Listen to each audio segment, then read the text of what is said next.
Oke, assalamualaikum warahmatullahi wabarakatuh. Selamat pagi, siang, sore, atau malam teman-teman semua yang nonton video ini. Oke, seperti biasa, saya akan membahas kembali ya terkait masalah chemical engineer, di mana di video-video saya sebelumnya saya sudah banyak membahas ya terkait perancangan alat, simulasi proses, dan desain-desain equipment lainnya. Nah, di sini saya akan membahas ya terkait request yang dari teman-teman terkait masalah neraca massa ya, di mana di sini saya akan membahas ya terkait masalah neraca massa dari proses produksi dimetil etir ya, dari proses dehidrasi metanol. Nah, sebenarnya proses dehidrasi metanol untuk menjadi DME itu bukan untuk memproses produksi DME itu sebenarnya banyak ya, berbagai cara. Tapi ada salah satu cara yang paling mudah itu ya dengan dehidrasi metanol, karena bahan baku kita cuma metanol, kita dehidrasi itu artinya kita reaksikan supaya dengan H2O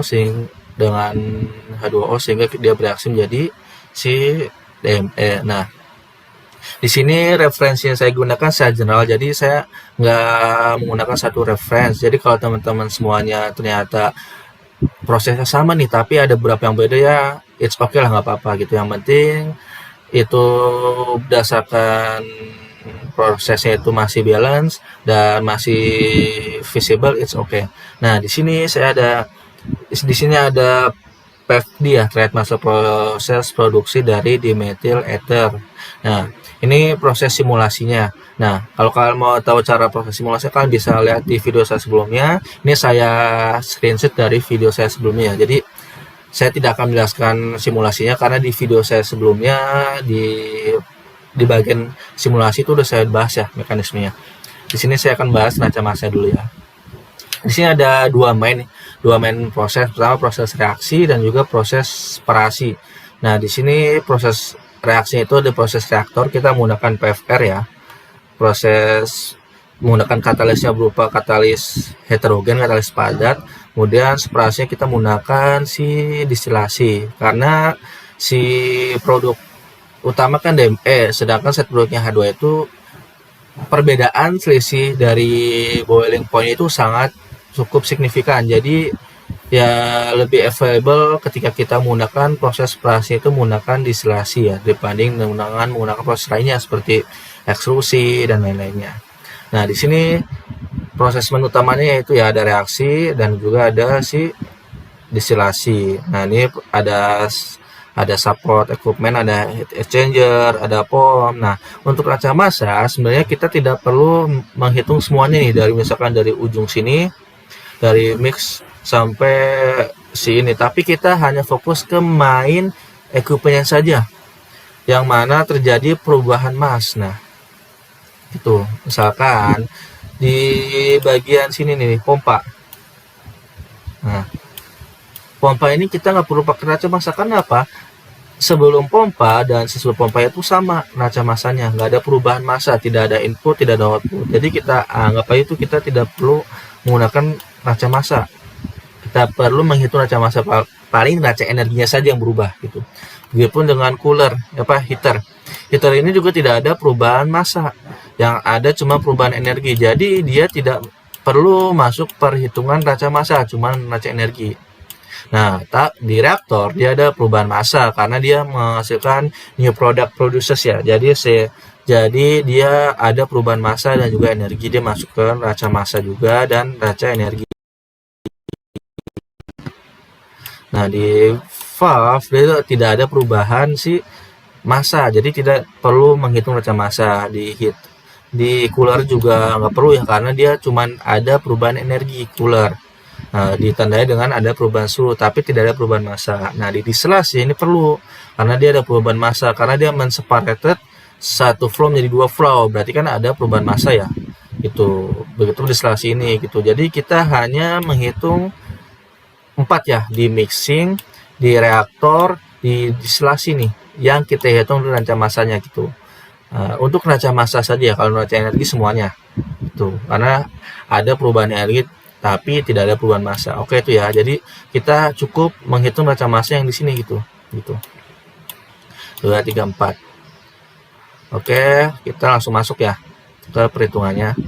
Nah, ini untuk mekanismenya. Nah, kita langsung masuk ke bagian awal perhitungan raca massa. Nah, dalam perhitungan raca massa kita perlu tahu kapasitas yang ingin kita buat sih. Berapa sih per tahun? Nah, di sini kita kapasitasnya itu udah 230.000 ton per tahun ya. Atau kita setahun itu produksi berapa hari? 330 hari. Dimana satu hari itu ada 24 jam. Ini ada produksinya. Produknya metanol, rumus kimia, BM-nya segini, DMN. Lihat di sini. Kenapa sih separasi tadi yang saya bilang di awal kita menggunakan distilasi, karena tadi difference of boiling point-nya itu it's significant, sehingga lebih prefer to easier to separated menggunakan distilasi dibanding dengan proses lainnya gitu. Nah, dengan kapasitas per tahun kita harus mengubahnya menjadi kilogram per jam ya. Kita ubah konversi perbiasaan jadi dari 230.000 ton per tahun kita ubah jadi 29.000 kilo per jam. Ini kita ubah kilomol per jam ya. Ini kita asumsikan bahwa produksi kita itu kemurniannya itu 99%. 1% metanol ya. Nah, ini kandungan senyawa produknya masih 2 etil ya. Ini produk DME ya. Nah, DME. Nah, di sini adalah kandungan bahan bakunya. Kita mau menggunakan 1% metanol. Nah, pertama-tama kalian dalam membuat neraca massa itu kalian harus ke main prosesnya dulu. Nah, main prosesnya itu ada di reaksinya, di reaktor. Nah, jadi hal yang pertama kalian harus buat itu adalah di neraca massa di reaktor. Nah, kita pertama di reaktor terlebih dahulu ya. Nah, di reaktor, nah fungsinya itu adalah mereaksikan metanol menjadi DME dengan proses dehidrasi. Nah, di sini kita konversi 80% ya. Jadi konversi saya makanya di beberapa jurnal 80% kita rata-rata sih 60 sampai 80. Saya ngambilnya yang paling tinggi 80% ya. Nah, tapi nanti kalian menyesuaikan nih, kalian di referensinya pakai 80% atau tidak. Nah, reaksinya ini ada si metanol direduksi menjadi DME dan H2O, di mana kesetimbangan molnya 2:1 ya. Nah, caranya kalian buat dulu mula-mula reaksi sisa. Nah, kalian pertama kalian lihat terlebih dahulu di kapasitasnya. Di sini kalian kapasitasnya 633 kmol per jam. Nah, berarti itu adalah produk keluaran dari si reaktor. Kita asumsinya. Berarti kita tulis di sini 633 di 15479. Nah, di sini nanti karena dia rasio antara H2O sama DM itu 1, berarti kita anggap sama saja gitu. Karena rasio 1, ya kan? Berdasarkan kesetimbangan mol. Sedangkan dengan si metanol dia 2:1, berarti dia harus kali 2 nih. Nah, berarti reaksinya segini nih. Nah, ini mula-mulanya masih 0 ya, karena kan dia belum bereaksi dong. Bahan bakunya kita dapat dari mana, tinggal kita bagi dengan konversi. Tuh, kita dapat mula-mulanya. Itu dengan langsung kita kurang dah, jadi sisanya segini, konversinya segini gitu. Jadi bahan baku, jadi dari ini kita dapat tahu nih bahan baku dalam proses produksinya berapa sih kita butuhkan untuk reaksi itu sebenarnya segini, 1582,9 kmol per jam itu bahan bakunya gitu. Nah, jadi dari teman-teman semua pasti pas pertama kali buat pasti bertanya si bahan bakunya berapa sih, karena ini ditanya nama dosennya. Nah, cara untuk mendapatkan bahan bakunya dari sini, dari reaktornya. Nah, mula-mula itu adalah bahan bakunya. Kita dapat 1582,9 kmol per jam. Sisanya berapa? Segini. Itu.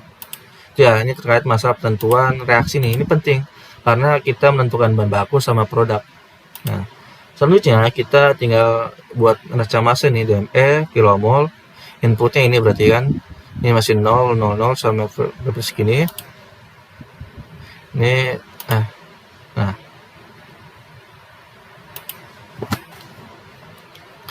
inputnya segini. Ini masih inputnya, terus kilomolnya kita masukin sini N64, sisanya 633.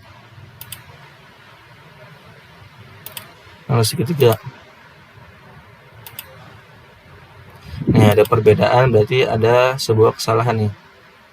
Nah, Nah, biasa di sini kilomolnya nih. Kilomolnya itu harus lebih spesifik nih. Coba kita masukin sini. Nah, kita buat sama. Coba kita cek lagi, berarti ada sebuah kesalahan nih. Kilomolnya sama. Coba kita cek nih. Oke, kilomolnya. Nah, benar. Oh, ininya beda nih. Nah, di sininya kita buat sama dulu. Kita buat sama aja ya. Kadang beda koma itu kadang buatnya error. Oke. Nah, juga.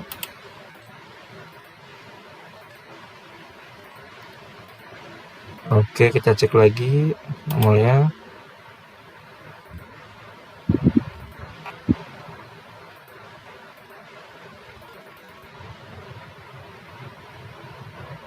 Nah, berarti ada yang salah nih. Kalau beda, coba kita cek lagi. Kilomolnya sama. Oke. Sisanya, coba nih kurang benar. Oke. Masukin sini. Etanol.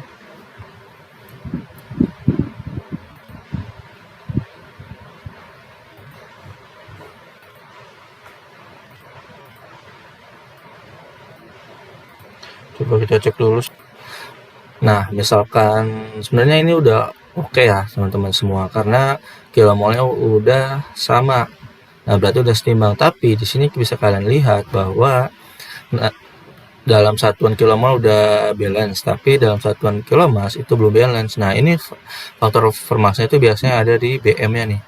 Itu BM-nya entah itu kurang detail atau apa. Nah, kalau misalkan ternyata kalian masih di permasalahan, kalian bisa ubah jadi satuannya, jadi nggak usah pakai desimal. Coba kita ubah ya, 32 46 18, kita buat kayak gini aja.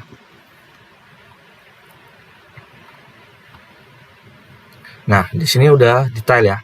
Ini berarti udah seimbang. Artinya kalau kalian mau nggak ribet ya, kalian buat ini aja, apa, dibuat satuan aja gitu. Misalkan tadi 32,46,07, kalian buat bulatin aja di 46 gitu, biar apa? Biar tidak mempengaruhi nilai ini nih gitu. Nah, jadi setimbang kan neraca masanya gitu. Nah, tapi molnya juga berubah karena dia lebih banyak kan. Nanti 34. Oke. Lanjut ya, ini neraca masanya udah oke. Nah, kita lanjut ke kedua, neraca distilasinya. Nah, distilasi pertama itu kita nanti memisahkan si metanol air dari produk utama DME nih, karena DME itu kan titik D-nya itu kan rendah ya. Di sini kita bisa lihat titik D di DME itu adalah minus 24. Berarti secara otomatis dia itu akan sebagai like komponen. Sedangkan heavy komponen gitu kita pakainya si metanol gitu.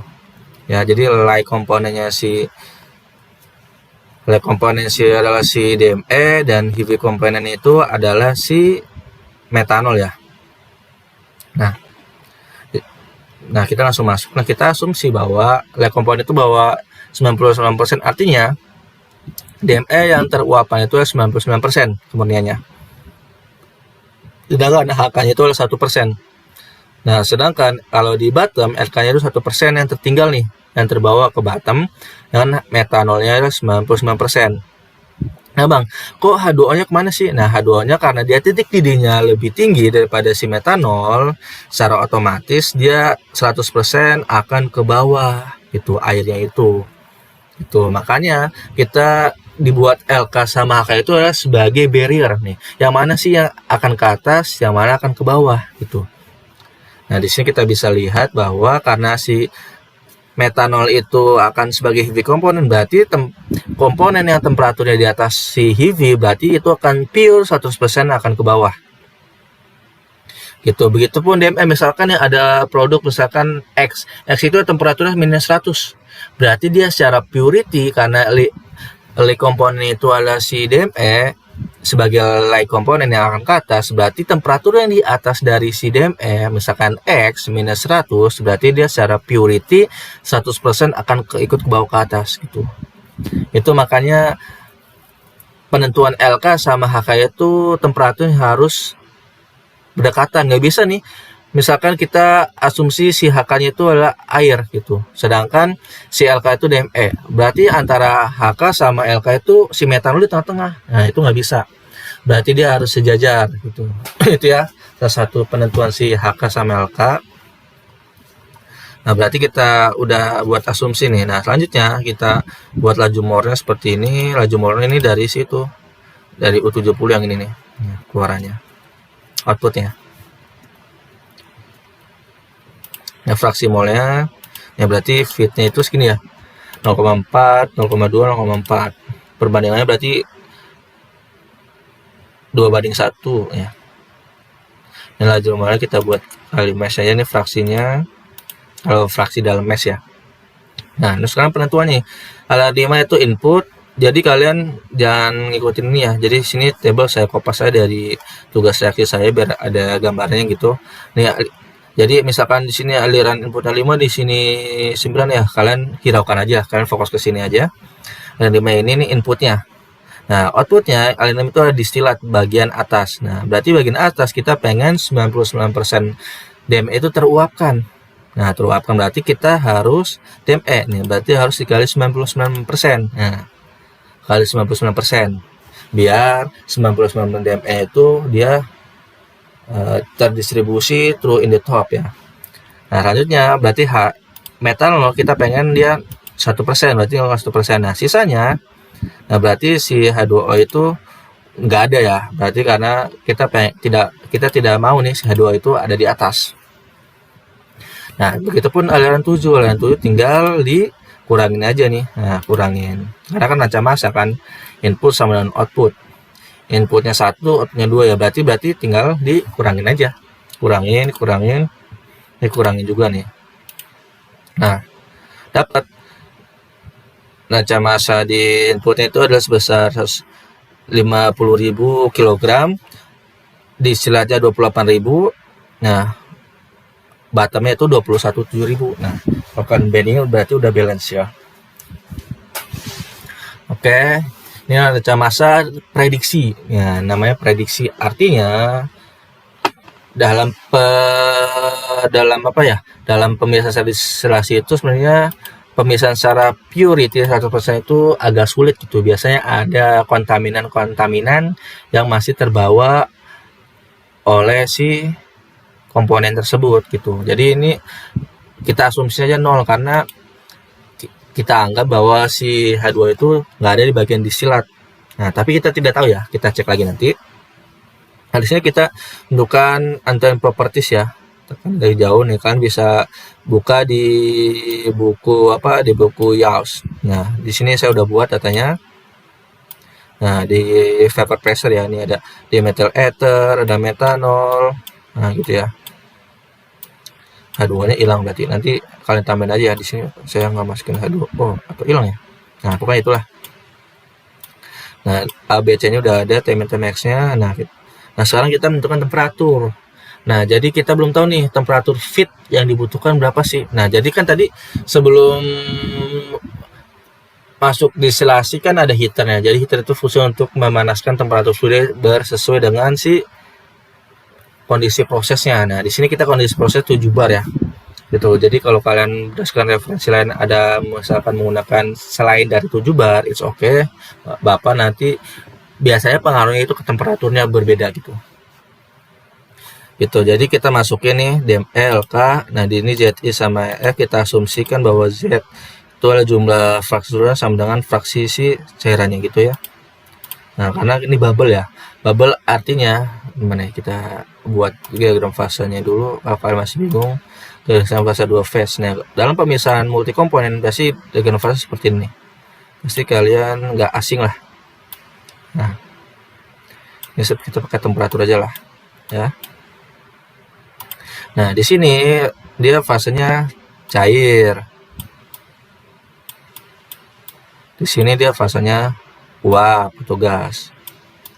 Nah, dia campurnya di mana? Ada di dalam kubah ini, gitu.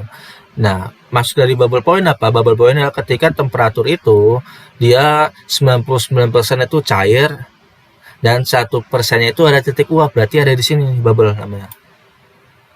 Dia kondisi ingin menguap. Tapi dia udah ada 1% dia vapor gitu. Nah, dia akan menguap. Nah, kondisi akan disebut bubble point. Sedangkan kalau di point itu kebalikannya, dia ingin mengkondens, artinya dia ingin berubah menjadi cair. Nah, berarti dia ada di sini biasanya. Di point titik dia ya. Jadi dia 99% uap, 1% cair itu. Kayak itu terkait masalah bubble sama dew point ya. Ini masih gampang lah. Lanjut. Nah, di sini kita udah dapat. Nah, di sini log P-nya pakai ini rumusnya nih, rumus unpoint. Pasti kalau kalian belajar distilasi harus nggak boleh apa ya? Harus jangan bosan-bosan lah sama bilangan unpoint ini. Pasti dia sering kalian gunakan. Apalagi neraca energi, neraca massa, apa di termodinamika itu pasti ada unpoint. Tadi kalian baca-baca buku Vanes tuh, itu rumus-rumus semua. Nah, di sini log P1 kalian masukin rumus ini nih. Nah, T-nya ini pakainya T yang Kelvin. Nah, misalkan Bang, kan kita belum tahu nih temperaturnya. Misalkan kita tembak dulu aja lah. Kalian mau berapa temperaturnya? Misalkan kalian mau pakai 300. Nah, kalian tembak dulu ya, tembak. Nah, kalian masukin nih log P1. Nah, jangan lupa ya rumusnya. Nah, terus P1 tinggal kalian ubah. Lognya kita hilang, kita pangkatin. Nah, terus kita ubah ke bar. Nah, lanjut. KF rumusnya apa nih? KF itu konstanta ya, tinggal kita bagi. P1 dibagi P operasi. Bar. Nah, dapat nih. YI itu rumusnya apa sih? YI sama dengan ini. Nah, dari rumus ini. Kelihatan kalian. XI kali P ISA dibagi P ya. Yang ini rumusnya. Berarti XI fraksinya ini dikali P ISA dibagi P bar dapat segini. Nah, ini fraksi uapnya. Nah, di sini kalau fraksi namanya itu jumlahnya harus 1. Nah, di sini karena dia belum 1 berarti temperaturnya itu masih salah. Itulah garis benang merah ya. Ketika dia temperatur kapan sih dikatakan bahwa temperatur itu udah sesuai ya dari fraksinya. Kalau fraksinya itu dia masih belum 1, artinya dia itu apa namanya?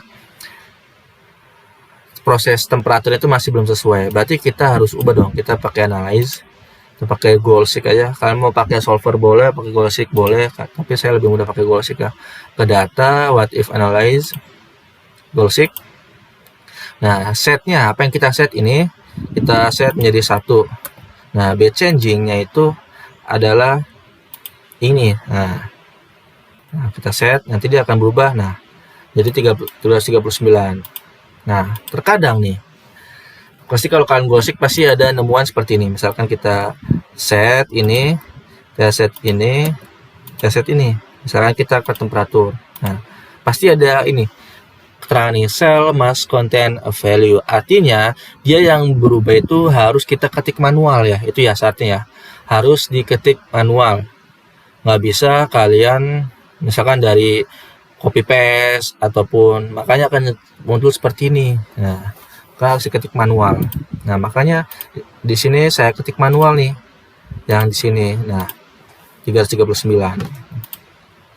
Maka dia bisa mencolok. Nah, ketika udah 1 berarti temperatur yang sesuai itu 65. Artinya berarti temperatur fitnya itu adalah 65 derajat atau 339 Kelvin.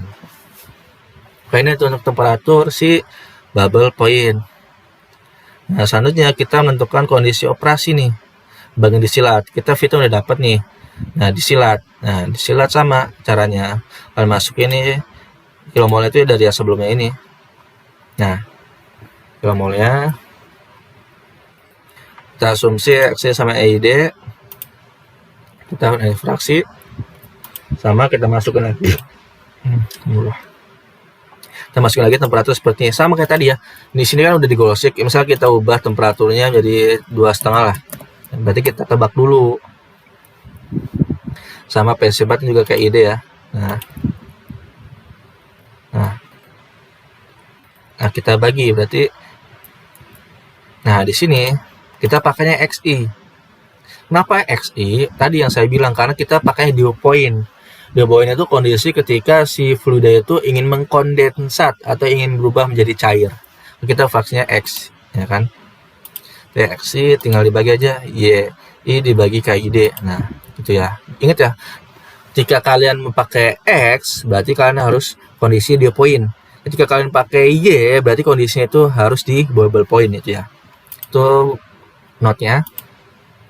Nah, setelah udah dapat ke idenya, tinggal dibagi aja sama ya pakai bar. Berarti kita goal seek sama data what in emulation, goal seek. Yang kita set apa ini? Kita set 1. Nah, ini batchingnya ini. Oke, nanti kita set. Nah, dapatnya segini, 35. Nah, berarti benar ya. Jadi, nah, ini yang perlu kalian ingat, nilai temperatur. Nah, temperatur distilasi itu misalnya T1 ini T2 itu temperatur distilat, T3 temperatur bottom. Nah,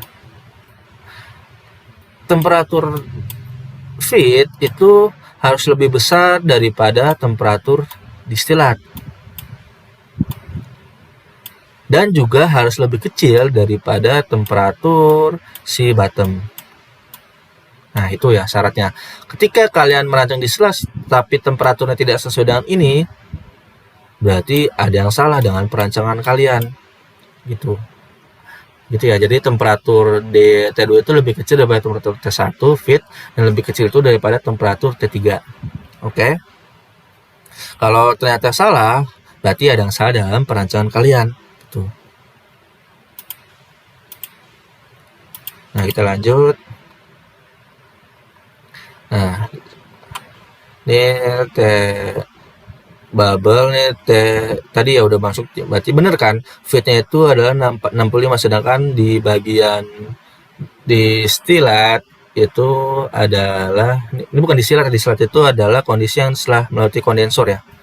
Nah, kenapa sih kita harus mencari si sebelum kondensor? Karena kita pengen tahu nih, kan di kondensor itu adalah mengkondensat, artinya dia ingin mengkondens. Kalau secara simpelnya kan didinginkan lah gitu. Kita mendinginkan. Nah, kita pengen tahu nih perubahan temperatur dari sini ke sini itu berapa, maka kita buat. Nah, tapi temperatur distilatnya itu temperatur yang sesudah kondenser ya.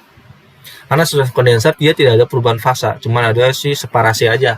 Separasi itu merubah separasi itu kondisi operasi ya. Itu adalah mixing di sini. Nah, berarti yang dijadikan temperatur distilat itu temperatur setelah melewati kondensor ya. Sama caranya kita masukin, berarti sama dong masnya ya. Nah, 0,95 sama XID nya, log P nya sama, nah besar sama, kayaknya juga sama caranya. Kita lihat tadi ketika dia sebelum masuk kondensor temperatur 35, setelah dia melewati kondensor, artinya dia temperaturnya 31. Nah, artinya dia ada perubahan turunan dong, perubahan temperatur dong. Artinya dia mengkondens nih. Yang di dew point ketika si fluida itu di temperatur 35,5, dia suhunya masih uap jenuh nih.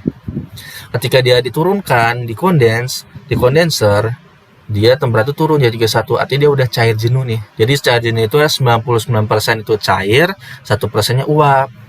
Yang namanya jenuh itu artinya dia ketika dia ada perubahan sedikit operasi, dia akan menjadi perubahan fasa, itu yang namanya jenuh, kondisi jenuh.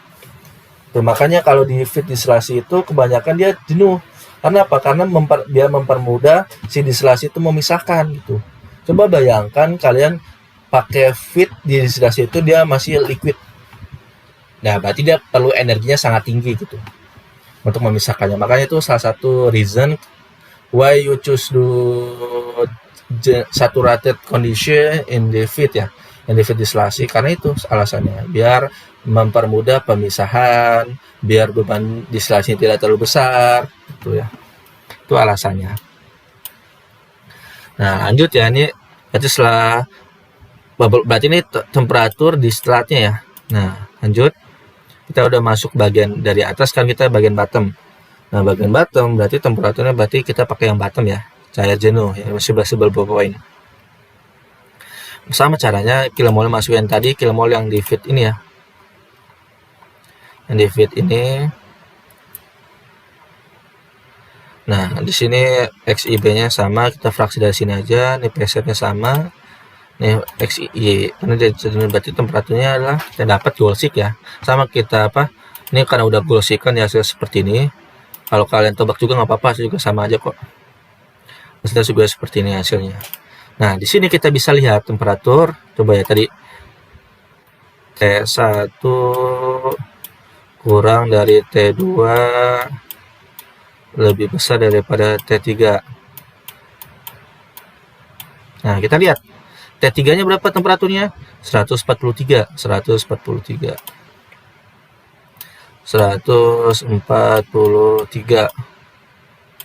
Nah, T1-nya berapa sih? Kita lihat dulu T1-nya. T1-nya temperatur feed 65.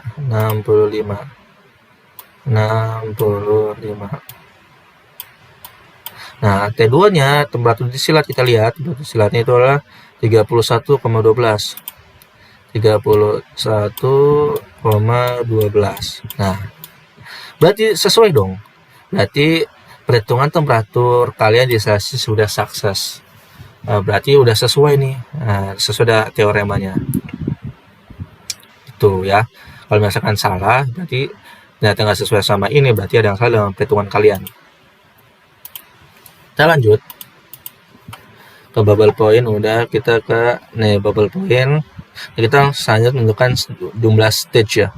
Stage-nya perumus ini DME ini B, ini jumlah si KI-nya tadi nih ya, KI tadi nih. Kemudian jadi konstantanya. B-nya dari alfa, tinggal kalian bagi aja nih. L si KIB dibagi HK semuanya ya.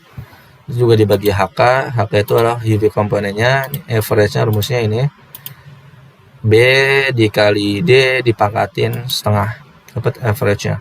Ini X itu adalah fraksi alkali disilat, fraksinya 164 fraksinya ya. Nah, ini kalau XHKD-nya fraksinya di sini disilat. Nah, ini juga X alkohol berarti fraksi like komponen di bottom. Komponen bottom itu yang di sini. Oke. Nah, lanjut. Di sini alfa alkalnya rumusnya berarti ini ya, masukin alfa ke disilat, alfa ke bottom. Nah, tinggal ke average aja. Nah, di sini kita bagi nih DLK rumusnya ini nih. Nah, SK DLK, SLK berarti ini BHK ya. XLK, nah ini tinggal kita log aja nih. Log dapat NM. NM itu adalah stage minimum ya. Stage minimum yang diperlukan oleh distilasi untuk memisahkan komponen-komponen tersebut. Berarti stage-nya itu 3,6. Kita bulutin aja 4 lah. Ini stage minimum. Nah, stage minimumnya ya. Nah, kita dapat nih stage minimum dari perancangan proses produksi DME ini, dari proses dehidrasi metanol itu berarti stage minimumnya itu adalah 4. 3,6 kita bulutin lah jadi 4 lah ya. Itu lanjut. Nah, selanjutnya kita menentukan. Nah, kita koreksi nih, kita koreksi dulu. Nah, di sini DME feed, ini di feednya ya, rumusnya nih M, itu tinggal kalian masukin aja nih. Si alpha average dipangkatin CNM dikali si ini, dapat segini. Nah, average ini berarti gini nih. Nah kan rumus B nya tinggal dibagi aja nih, si feed mol dibagi M tambah 1, kita nyari bat. Jadi ini koreksi ya, jadi kita koreksi. Jadi kan di awal kita kan masih prediksi ya komposisinya, sedangkan kita kalkulasi pakai ini. Nah, kalau misalkan selisihnya 0 berarti kalkulasinya udah sesuai nih. Nah, terkadang ya teman-teman, terkadang ketika kita menghitung itu kalkulasinya nggak sama 0 nih, selisihnya nih antara kalkulasi sama feed. Nah, yang mengindikasikan berarti tekanannya masih belum sesuai. Kalian bisa naikin tekanan, turunin, atau kan nggak pakai yang fit saja nggak apa-apa gitu prediksi. Jadi ada apa ya, ada semacam toleransi ketika kalian pakai kalkulasinya selisihnya itu nggak nol, berarti selisih antar kalkulasi sama fit itu nggak nol, berarti ada suatu trouble ya, suatu trouble. Berarti trouble di mana, di temperatur atau di pressure atau kurang rendah atau lebih tinggi. Nah, kalau kalian ternyata nggak bisa kalian tinggikan nih, ada satu trouble, ini bukan trouble lain ya, kalian bisa anggapnya aja bahwa prediksi komposisi itu sama seperti kalkulasi komposisi gitu kan, buat sama aja. Nah, kalau di sini, kalau di hasil sini nol, kalian di sini. Tadi kalau berdasarkan prediksi bahwa H2O-nya itu yang ada di bagian distilat itulah nol. Nah, setelah kita kalkulasi ternyata hasilnya itu tidak nol, berarti ada fraksinya nih 0,05 gitu. DME juga nih, DME-nya di V compound kita anggap 0, tapi di sini kita dapatnya 6,34. Berarti pemisahan distilasi itu nggak pure 100%, dia ada trouble sedikit, bukan trouble sih, ada toleransinya sedikit lah gitu. Tapi kalau selisihnya itu beda nih, ada selisih minus, nggak nol, berarti nanti ininya nggak sama gitu. Tapi kalian asumsi aja bahwa bahwa fit sama kalkulasi itu sama gitu, nol gitu. Oke, ini setelah itu kita nentuin refluksnya. Reflux itu apa sih? Reflux itu aliran balik dari fit lagi dari bagian top section. Nih, reflux itu, nah ada di sini nih reflux nih. Nah kan setelah lewati kondensor kan ada temporary tank ya, akumulator. Di sini dibagi dua nih, yang satu sebagai distilat produk utamanya, yang satu lagi sebagai reflux aliran balik. Nah, fungsi reflux ini pertama untuk meningkatkan kemurnian. Ketika semakin banyak reflux, berarti kemurniannya semakin bagus, tapi beban dari si rebola itu akan semakin tinggi. Tuh. Jadi reflux itu kayak nggak boleh terlalu besar banget, nggak boleh terlalu kecil banget. Gitu. Kalau terlalu besar banget ya dia purity bagus, tapi beban energi semakin besar. Karena apa? Karena misalkan nih, dia misalkan nih 200 kilo ya. Nah, dia butuh energinya itu 1. Nah, ditambah lagi nih, ada masuk lagi nih. Nah, ditambah misalkan 400. Nah, 400. Jadi total kan 600. Berarti dia butuh energi lebih dari 1 dong. Misalkan jadi 4. Jadi beban energi itu semakin besar. Tuh, tapi kalau reflux terlalu kecil, dia purity-nya kurang. Nanti pengaruhnya kemana? Pengaruh ke tray. Tray itu akan jadi semakin tinggi banget gitu. Dia diameter kecil, tapi jumlah tray itu banyak. Jadi dia sangat tinggi ya. Itu kayak kurus, cengkring, jangkung lah itu ya. Itu ya terkait masalah pemilihan reflux ya. Nah, perhitungan gimana sih? Kita lanjut ke perhitungan. Nah, perhitungan rumusnya ini ya. Rumusnya alfa kali x itu fraksi alfa theta. Tetanya kita asumsi dulu. Kan dia kita asumsi 1,2. Nah, kita asumsi 1,2. Nah, berarti kita masuk dulu ini alpha average-nya, ini XIF-nya, fraksi di fit. Ini XID fraksi D. Jadi jumlah dari pengalian antara alfa kali fraksi fit dibagi alfa dibagi theta itu harus sama 0. Nah, di sini dia itu tidak sama dengan 0. Artinya berarti theta-nya harus dijumlah dong. Jadi variabel bebas itu theta yang berubah. Nah, berarti kita bisa goal seek. Nah, si theta ini coba kita ke data, what if kita goal seek. Kita jumlah itu kita pengen set itu 0. Berarti yang kita ubah itu si tetanya ini nih, itu theta goal seek. Oke. Hasilnya 1,53. Nah, XD-nya itu berarti ini nih, jumlah ini sebenarnya reflux minimum tambah 1. Berarti reflux minimum berarti tinggal ini aja. Ini kurang 1, ini pindah ruas. ya kan? Hasilnya 0,12. Nah, refleks operasi berarti tinggal dikali aja nih. Di sini ada referensi bahwa refleks operasi itu sekitar 1,2 sampai 1,5 dari refleks minimum. Berarti kita kali 1,3 lah tengah-tengah ya. Ini refleks operasi 0,16. Kayak refleks operasi 0,16. Lanjut. Nah, kita dapat refleksnya nih. Nah, ini kita menentukan naca massa di kondensernya agak sedikit riwah ya. Kalian harus fokus. Di sini naca massanya Vn sama dengan Ln per D. Nah, Vn laju oleh muara uap kondenser, Ln itu laju oleh refleks motor, itu silat. Ini yang tadi nih. Nah, coba. Nah, ini rumus dari mana? Rumus dari sini. Mana ya? Kita distilasi dulu. Vn itu ini Vn Ln D.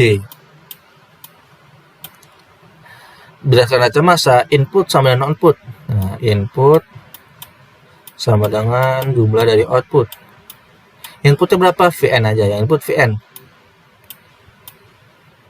Outputnya ada Ln plus D. Nah, rumus dari itu sama dari sini. Oke. Kita lanjut.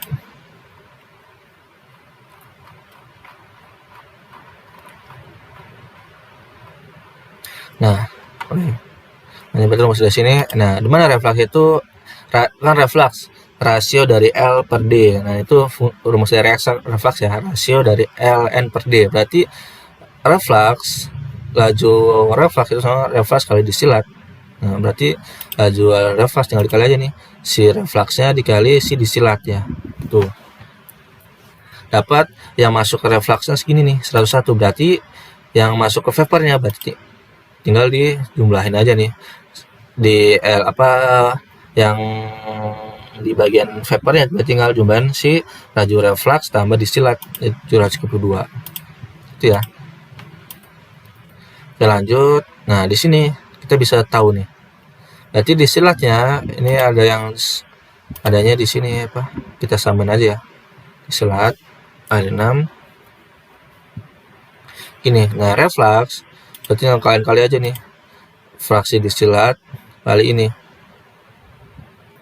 Nah, refleksnya ini. Ini juga uap tinggal dijumlahin aja sebenarnya sih. Nah, ini kali ini.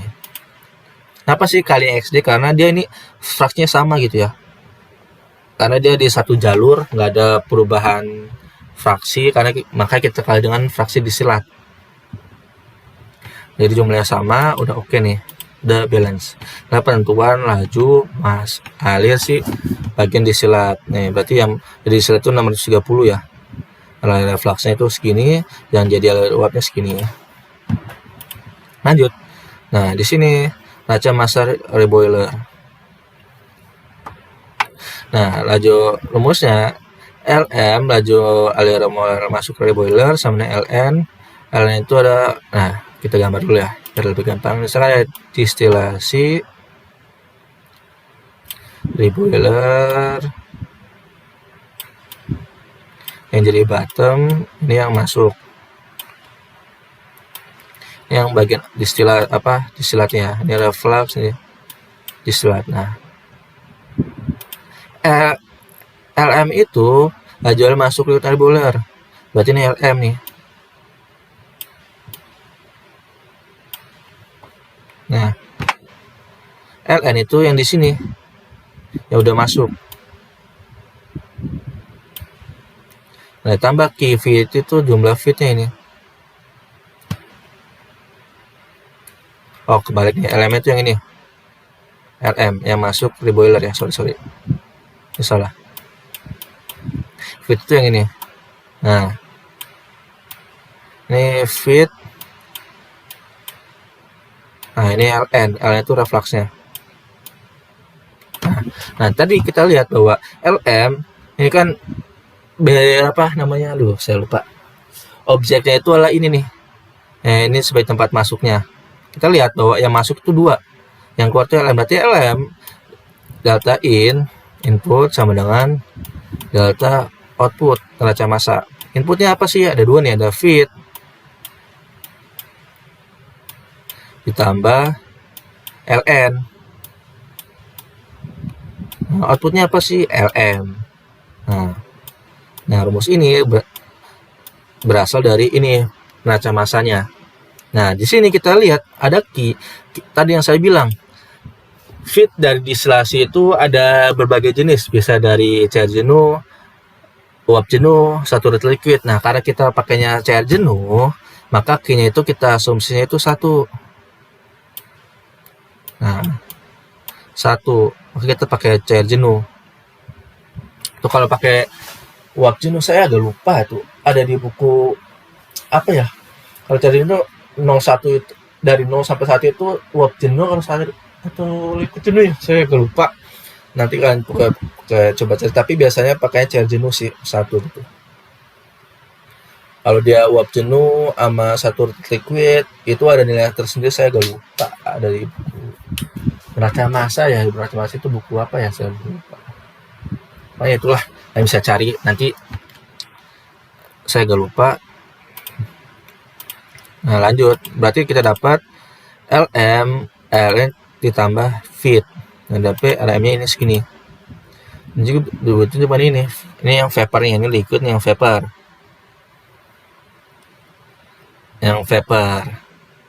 Rumus ini ya. Yang vapor berarti sama kayak tadi, neraca massanya Fn dan Vm plus 1 min Q per F. Nah, 1 min Q, Q-nya 1.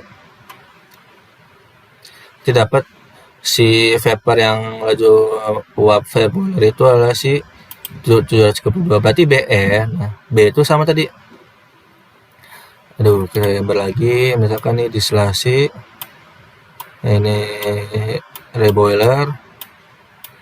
Nah, B-nya itu ini Vm, ini Lm. Nah, input dan output. Inputnya apa sih? Inputnya ada Lm. Outputnya ada apa sih? Ada Vm tambah bottom. Nah, kita mau mencari bottom nih. Bottom sama dengan Lm kurang Vm. Nah, rumus ini dapat dari sini. Oke ya. Rumus dari mass balance. Lanjut, dapat bottomnya seperti segini. Nah, kita menentukan temperaturnya nih. Nah, jadi dalam apa proses di bottom ini agak sedikit spesial. Karena apa? Karena neraca massa kita dari belakang. Nih, kan kita yang diketahui cuma ini nih, massa yang di bottom. Tapi kita tidak tahu nih neraca massa di Vm sama Lm itu fraksinya berapa. Nah, kita cuma diketahui nih doang nih, jumlah massa, tapi fraksinya kita nggak tahu nih. Gitu. Nah, di sini Vm doang nih, Vm total, tapi kita tahu fraksinya berapa sih. Tuh. Kita buat dari si mesh ini nih, dari belakang. Oke. Dari belakang. Nah, berarti kita cari ini nih, XIB dari belakang udah dapat nih. Ini kilomol dari biasa. Cari di bottom. Nah, berarti kita nyari kondisi si latent vapor dulu nih. Nah, kita mulai-mulai aja kita anggap bahwa si kilomolnya sama. Nah, sama dari si bottom. Nah, XIB kita fraksi, lognya kita masukin. Nah, di sini kalian perhatikan, ini sama caranya kayak di atas ya. Berarti ini bottom berarti tinggal kali aja. Nah, di sini fraksinya nih, kita dapat fraksi komponen vapor. Nah, fraksi komponen vapor, nah berarti kita kita masukkan ke fraksi komponen vapor di sini nih. Nah, ketika kita dapat fraksi, kita dapat kilomol tinggal kali. Ini kali kilomol ini. Nah, berarti kita dapat nih fraksinya nih antara di vapor itu DME, metanol, H2 itu rasionya berapa sih? Nah, kita dapat ini. Itu. Nah, mass fraksi berarti di vapor ini kebanyakan metanol yang kembali ke atas, yang menjadi apa yang masuk ke distilasi dibandingkan dengan DME sama H2O. Nah, ketika udah dapat vapor sama bottom, kita dapat juga si fitnya. Berarti tinggal kita jumlahkan saja. Tuh. Jumlahkan, kita fraksinya kita masukin, dapat fraksinya nih. Berarti fraksi fit yang masuk ke boiler itu berarti banyakkan ini metanol sama H2O. Dari ini 65%-nya itu ke atas, 46%-nya ke bawah. Tuh. Nah, berarti temperaturnya 143, nah temperatur boilernya segini nih, 131. Nah, ini sama ya. Setelah udah dapat ini, kita bisa nentuin temperaturnya.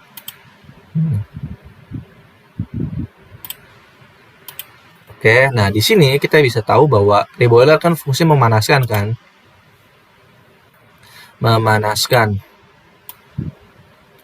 fungsinya memanaskan ya. Nih terkadang di perancangan teman-teman semua itu kalian anggap bahwa temperatur di sini itu sama di sini sama, tapi kenyataannya itu berbeda.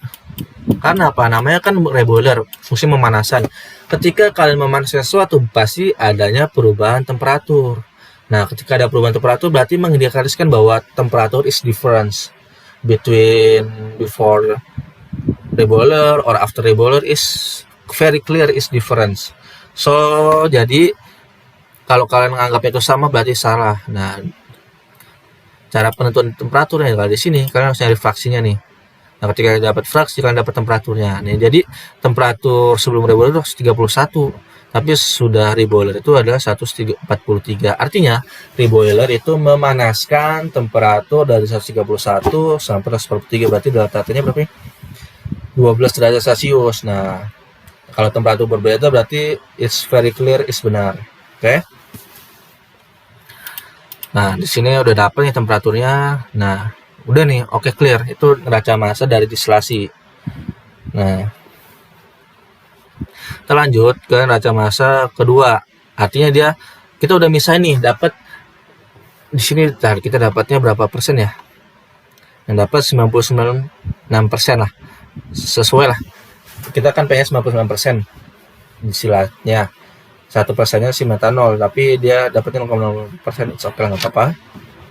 Jadi 99% itu adalah prediksi ya.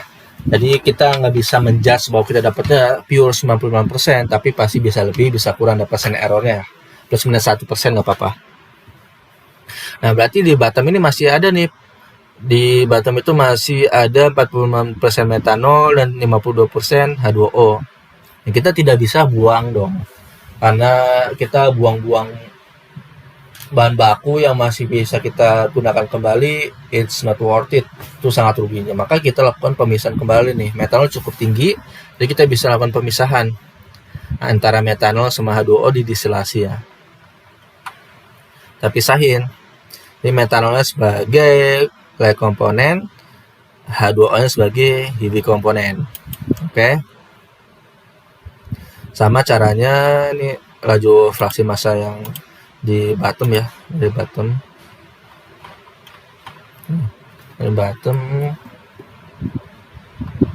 Nah, di sini kalian masukin inputnya sama, kalian masukin karena DMN itu adalah dia di atas tadi, di atas tingginya di atas clay komponen, berarti kita anggap dia 100% ke atas. Nah, di sini kali 99% si metanolnya, terus si heavy komponen kali 1%, sama aja caranya.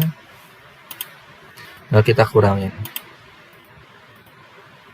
Nah, sama ini nentuin temperaturnya ya. Temperaturnya sama caranya. Kita pakai Antoine formula atau equation. Kita masukin kilomolnya kilomol ini yang fit ya. Masukin ZF-nya sama persis, log PISAT-nya jangan sampai salah, kalian masukinnya yang Kelvin, jangan yang Celsius. KIF-nya dapat fraksi ini. Kalau dia 1 berarti 143. Nah, ini sama caranya nih bagian kondenser. masukin kondenser sama dengan 1. Nah ini bagian distillate juga ya, sama. Berarti kalau sebelum kondensor itu temperaturnya harus lebih tinggi daripada kondensor, berarti udah sesuai nih temperaturnya. Karena dia mengkondens, artinya dia mencool atau menurunkan si temperaturnya agak lebih rendah daripada sebelumnya, sehingga fase itu berubah menjadi cair. Ini udah sesuai. Nah itu udah oke nih. Bagian bottomnya sama nih, kita pakai cat jenuh, sama nih fraksi mol fraksi mol yang sebelumnya. Yang ini sama di aliran 10. Tentukan KIF-nya, NM-nya, berarti dia sama caranya nih, BI KIB-nya ini juga dibagi apa? Fraksi berat nih, average-nya di sini sama nih, LKR-nya sama. Nah ini berarti tray minimumnya 2,4. Nah lebih rendah daripada sebelumnya ya, yang distilasi pertama tray minimumnya itu 4, kalau di sini 3 lah kita asumsi. Karena apa? Karena proses pemisahannya itu nggak terlalu kompleks. Biasanya kalau distilasi itu proses pemisahannya nggak terlalu kompleks, dia traynya nggak perlu butuh banyak gitu. Jadi semakin banyak tray itu biasanya dibutuhkan pemisahan yang cukup tinggi ya, tapi pengaruh ke cost juga ya. Jadi kalau tray semakin banyak ya dia semakin tinggi, artinya dia desainnya semakin tinggi dan perlu biaya kos yang lebih tinggi juga gitu. Itu alasan tray itu nggak boleh terlalu tinggi. Masukin nih tadi ya, kita masukin alirannya, output inputnya. Nah, tadi yang saya bilang tadi, nah, karena kilomolnya tadi dia nggak satu, jadi di sini dia nggak satu nih, nggak balance. Ini kan kita nggak nol karena kita buat sama ya, nol ya gitu. Kita buat sama dengan bottom, kita buat beda ya teman-teman. Jika fit dibagi M ditambah 1.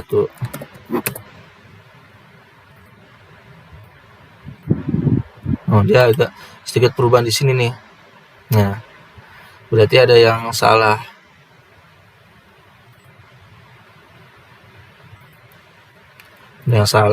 Dia nggak satu nih, jadi efeknya mana di sini nggak setimbang tuh. Kalau misalnya nggak sini ya it's okay, kalian buat sama aja gitu. Karena apa? Karena biasa itu karena tadi ke tekanan, ke temperaturnya, berarti kita kan pakainya operasi itu 1 bar kalau misalnya 1 bar. Jadi kalau dia nggak sama sesuai dengan kalkulasi ya, berarti kalian bisa nurunin tekanan atau bisa naikin tekanan gitu. Tapi karena di sini ya nggak terlalu beda jauh ya, saya tuh kita buat sama. Nah jadi dia tetap 0 tuh.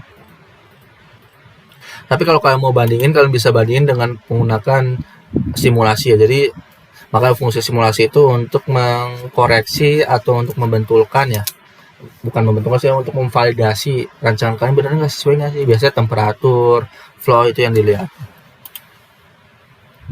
Nah sama ini juga kita pakai reflux.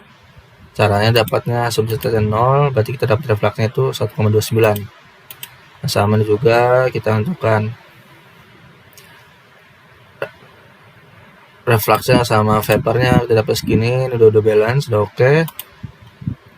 Ini yang bagian reboiler kita cairin juga sama, kita udah balance, udah oke. Ini temperatur juga dapat nih. Ini saya nggak terlalu jelasin banget karena ini sama persis caranya seperti di sesi pertama ya, jadi saya review aja sebentar yang sama caranya. Nah di sini nih namanya ada reflux ya, di yang saya bilang tadi ada reflux recycle. Jadi di sesi kedua itu metanol yang dihasilkan itu nggak kita buang, tapi kita reuse kembali jadi feed gitu. Yang kita buang, bukan kita buang sih, yang H2O itu tetap kita pakai. Biasanya pakai itu digunakan buat air kamar mandi ataupun lain-lainnya gitu. Jadi kita treatment terlebih dahulu ya air itu, karena mentreatment air sama metanol itu harganya mahal. Daripada kita treatment buang-buang waktu, lebih baik kita pakai lagi ya. Makanya biasanya yang di treatment itu cuma air limbah doang. Kalau set produk seperti sulfur itu biasa di treatment untuk dibuang tapi biasa digunakan lagi gitu. Nah tadi metanol yang dibutuhkan sebesar segini di awal tadi ya fitnya. Nah karena ada recycle metal yang di recycle nih 332 ini ada di F539. Ini metanol yang di recycle. Metanolnya yang di recycle nggak pure murni ya, tapi ada DME sama H2O. Apa karena dia sangat kecil, tadi kita bisa anggap sebagai inert ya. Berarti kita bisa dapat bahwa metanol yang dibutuhkan itu sebesar 12,61. Jadi fungsi recycle itu adalah untuk mengurangi jumlah bahan baku yang seharusnya kita pakainya itu adalah 1500, tapi karena dari recycle kita cuma butuh 1260. Nah, sisanya ini dihasilkan dari recycle. Nah, produk hasil segini. Ya, fungsi dari recycle. Nah, kita lihat tadi produk yang dihasilkan itu adalah 627 ya kilomol, sedangkan kalau kapasitas 28.000, sedangkan kita di kapasitas kita perlunya itu 634. Nah berarti masih jauh dari yang kita harapkan. Nah kita bisa melakukan analyze supaya produknya sesuai dengan kapasitas nih, karena kan hasil kalian kan masih belum sesuai kapasitas ya, berarti masih belum balance ya. Makanya kita bisa melakukan goal-sheet-nya kita buat data dulu ya. Nah, berarti 634 075 13 634 075 13. Oke. Nah, jadi kita goal-sheet dulu di bagian ini. Bagian mana?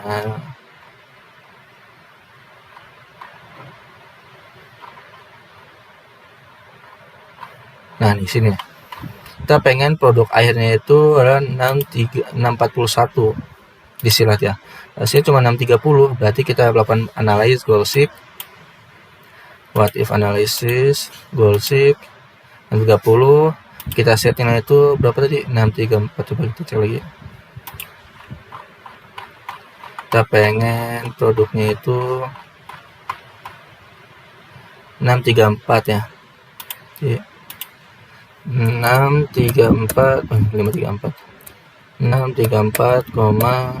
07513. Nah, yang kita ubah itu adalah si reaksinya. Ini goal sheet. Nah, nanti dia otomatis berubah nih. Kita cek lagi. Kita akan cek lagi karena ada neraca masih berubah, takut temperatur berubah. Di sini kita udah dapat produknya itu 634. Oke, berarti sudah sesuai nih. 34. Berarti sesuai kapasitas. Nah, jadi berarti perhitungan neraca massa kita sudah sesuai kapasitas nih. Dapatnya 634 gitu ya. Nah, tadi makanya alasan saya merubah jadi manual karena biar bisa di goal-sheet nih. Nah, ini yang berubah ini. Jika kalian tadi nggak diubah, tetap dikopas dari si ini, nanti dia nggak bisa di goal-sheet, munculnya konten is value tadi ya. Itu. Jadi secara logika sih benar tadi untuk masuk ke 634. Tadi kan kita reaksinya itu 634 kan, tapi hasilnya itu 630. Artinya reaksinya itu harus lebih tinggi nih molnya nih. Dapatnya 637. Nah, artinya bahan bakunya juga lebih tinggi nih. 1593 lebih naik. Itu ya berarti perlu diinjek si bahan bakunya lebih banyak gitu. Ya mungkin itu ya terkait masalah neraca massa. Simpel. Untuk neraca energi masih dalam proses ya, masih belum selesai, karena tadi neraca massa sama neraca energi itu ribetnya neraca energi, karena dalam proses produksi itu neraca massa itu cuma di main equipment saja yang ada perubahan massa, tapi kalau neraca energi itu keseluruhan, walaupun pompa nggak ada perubahan massa tapi dia ada perubahan energi, jadi dia masuk ke neraca energi ya gitu. Oke, mungkin itu terkait masa penjelasan neraca massa. Misalkan teman-teman ada yang mau tanyakan silakan. Di sini kita sama-sama belajar satu sama lain. Kalau misalkan ada yang keliru silakan monggo di chat kolom komentar ditanyakan. Kurang lebih saya mohon maaf bila ada salah kata, mohon maaf, dan juga semoga ini bisa bermanfaat dan bisa jadi permudah bagi teman-teman semuanya dalam proses perancangan pabrik, dan juga bisa bermanfaat bagi teman-teman saya sekalian. Walaupun judul kalian beda, tapi konsep yang saya pengen itu konsep dari pembuatan neraca massa itu. Konsep neraca massa distilasi, neraca massa reaksi itu sangat penting ya. Ketika kalian salah menggunakan konsep, berarti ya neraca massa kalian akan salah gitu, nggak balance. Oke, kurang lebih mohon maaf. Assalamualaikum warahmatullahi wabarakatuh.